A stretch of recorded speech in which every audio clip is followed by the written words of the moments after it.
अस्सलाम वालेकुम रहमतुल्लाहि व बरकातुहू। गुस्ल का सही तरीका क्या है? गुस्ल कब वाजिब होता है, इसके मुतल्लिक अगरचे तफसील से वीडियो बनाई थी। आज ये वीडियो बनाने का मकसद ये है कि लोगों के जहनों में बहुत सारे सवालात हैं, जैसा कि लोगों ने कमेंट किए, ईमेल आए, मैसेज पे उन्होंने पूछे। अक्सर जो किए गए हैं सवाल वो बड़े अजीब से हैं। जैसा कि एक सवाल एक बहन ने पूछ रखा था कि रात को मैं अपने खावंद के साथ मिली, सुबह मुझे पीरियड्स आने शुरू हो गए, तो अब मैं उस हमबिस्तरी की वजह से गुस्ल करूंगी या नहीं। और इसी तरह कई भाइयों का ये सवाल आया हुआ था कि रात को हमने 2 मरतबा हम बिस्तरी की है, तो क्या गुस्ल भी 2 मरतबा करना पड़ेगा। और एक भाई का तो ये सवाल आया हुआ था कि रात को मैंने हम बिस्तरी की, फिर सो गया, फिर सुबह उठा तो एहतलाम हुआ था, तो अब 2 गुस्ल होंगे। और कुछ बहनों और भाइयों के जहनों में ये भी होता है कि शायद हर एक गुस्ल का अलग तरीका है। एहतलाम के गुस्ल का अलग तरीका है, हमबिस्तरी के गुस्ल का अलग तरीका है, हैज के गुस्ल का अलग तरीका है, निफास के गुस्ल का अलग तरीका है। तो ये गोया के 2 किस्म के सवालात हो। इस वीडियो में इंशाल्लाह इन्हीं सवालों के तफसील से जवाब दिए जाएंगे। गुस्ल का तरीका है, फराइज है, सुनते हैं, मकरूहात हैं, उनका तज़किरा भी किया जाएगा। तो सबसे पहले हम बात करते हैं गुस्ल के तरीके की। एहतलाम के गुस्ल का तरीका क्या है, निफास के गुस्ल का तरीका क्या है, हैज के गुस्ल का तरीका क्या है, हम बिस्तरी के बाद के गुस्ल का तरीका क्या है। तो याद रखना, गुस्ल का एक ही तरीका है,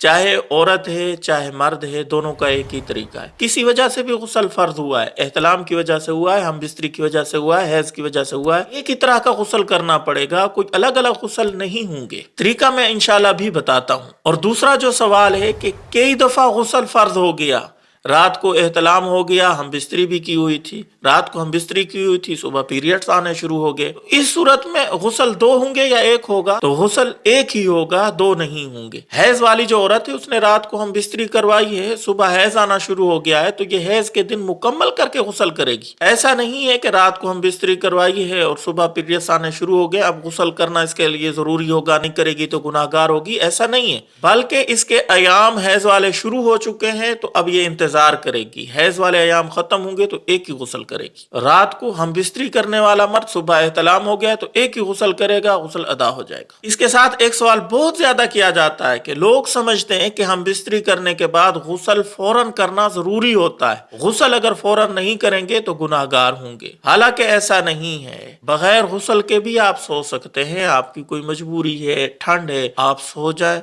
सुबह उठ के नमाज से पहले आप गुस्ल कर लें। हाँ, अगर कोई मजबूरी नहीं है, सर्दी भी नहीं है, फिर अफजल और बेहतर यह है कि रात को गुस्ल करके सो जाए। अगर बगैर गुस्ल के आप सो गए हैं, कोई मजबूरी भी नहीं थी, फिर भी आप गुनाहगार नहीं होंगे। इतना याद रखें कि नमाज कज़ा न होने पर, रात को आप सो गए हैं, सुबह नमाज भी आपकी कज़ा हो गई, बेगुस्ले आप सोए रहे, सुबह नमाज से पहले उठ जाना है, गुस्ल करके नमाज जरूर पढ़नी है। एक सवाल ये भी किया जाता है कि मियाँ बीवी का 2 दफा मिलाप हुआ, पहली दफा हुआ मिलाप, फिर दरमियान में गुस्ल करना जरूरी है दूसरी दफा मिलाप करने के लिए? तो यहाँ भी गुस्ल करना जरूरी नहीं है। पहली दफा मिलाप हुआ, बगैर गुस्ल किए आप दूसरी दफा भी हम बिस्तरी कर सकते हैं। अलबत्ता आसान और उम्दा तरीका यह है कि आप कम से कम इस्तंजा और वुजू दरमियान में कर लें। अगर वुजू इस्तंजा नहीं करेंगे, गुस्ल नहीं करेंगे, कोई गुनाहगार नहीं होंगे, दूसरी दफा मिलाप कर सकते हैं। अब जो है गुस्ल का तरीका सीख लेते हैं। गुस्ल का तरीका इंतहाई आसान है। बहुत सारे लोगों ने बड़ी मुश्किल में अपने आप को डाला होता है। गुस्ल कर रहे होते हैं, अजीब किस्म की वहां आवाजें लगा रहे होते हैं, गरगरा और पता नहीं दूर दूर तक आवाजें जा रही होती हैं, और बड़ी मुश्किल में अपने आप को डाला होता है। हालांकि गुस्ल का कोई तरीका इतना मुश्किल नहीं है, आसान सा तरीका है। गुस्ल करने से पहले आप दोनों हाथ धो लें, इस्तिंजा कर लें, जहां गंदगी लगी हुई है जिस्म पे वो धो लें, वुजू कर लें और अच्छे तरीके से पूरे बदन पे पानी बहा लें, तो आपका गुस्ल हो जाएगा। अलबत्ता इसके अंदर 3 फर्ज हैं, उनको अदा करना जरूरी है। कुल्ली करना, नाक में पानी डालना और पूरे बदन पर अच्छे तरीके से पानी बहाना, 3 फर्ज हैं।